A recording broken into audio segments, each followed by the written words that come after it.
ត្រឹមតែ3ខែតែម្ដងគឺបងអាចទិញភ្លាមចូលនៅបានភ្លាមសម្រាប់ប្រភេទទេវេឡាតូលនៅខាងក្រោយខ្ញុំនេះផ្ទាល់តែម្ដងគឺនៅក្នុងប្លុកទី1ហើយបច្ចុប្បន្ននៅសល់តែ3ទេប៉ុណ្ណោះហើយបងនឹងឯងសម្រាប់ប្រភេទទេវេឡាតូលនៅសល់3ទេចុងក្រោយនេះគឺជាប្រភេទទេវេឡាតូលដែលមានដីធំជាងគេនៅក្នុងគម្រោងរបស់យើងផ្ទាល់តែម្ដងហើយបងសម្រាប់ប្រភេទទេវេឡាតូលនេះគឺជាប្រភេទទេវេឡាដែលមានម៉ូដ model ស្អាតខ្លាំងមែនតើដែលសូម្បីតែជនជាតិបរទេសក៏គាត់ស្រឡាញ់ខ្លាំងដែរគាត់មកទិញមួយគម្រោងរបស់យើងគាត់ថាម៉ូដផ្ទះនៅខាងគម្រោងរបស់យើងស្អាត model ដូចនៅខាង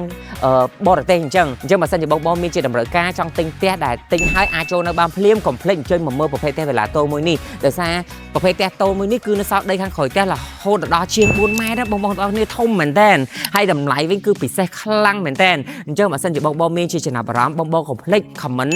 សួរជាព័ត៌មានឬក៏បងអាចធ្វើការទិញនៅក្នុងវីដេអូនេះតតែម្ដងគឺយើងនឹងមាន promotion ការបញ្ចុះតម្លៃពិសេសពីបងទាំងអស់គ្នាហើយអ្វីដែលកាន់តែពិសេសបងចូលរួមមុនតិចតួចគឺបងអាចកាន់សោចូលនៅហើយអត់តន់អស់ទេបងទាំងអស់គ្នាយើងមានការ free ការប្រាក់ជូនបងទាំងអស់គ្នាបងដល់មានការប្រាក់មួយខាងគម្រោងបានរយៈពេលវែងថែមទៀតរហណាបានបងទាំងអស់គ្នាប្រភេទផ្ទះតូលធ្វើហើយចូលរួមមុនតិចអាចចូលនៅបានអញ្ចឹងបើសិនជាបងមានជាចំណាប់អារម្មណ៍កុំភ្លេចធ្វើការឆាតសួរព័ត៌មានឬក៏បងអាចតាក់ទងតាមលេខទូរស័ព្ទដែលពួកយើងដាក់នៅលើវីដេអូនេះសូមអរគុណជួបជាមួយខ្ញុំបាទគុណនៅវីដេអូក្រោយទៀត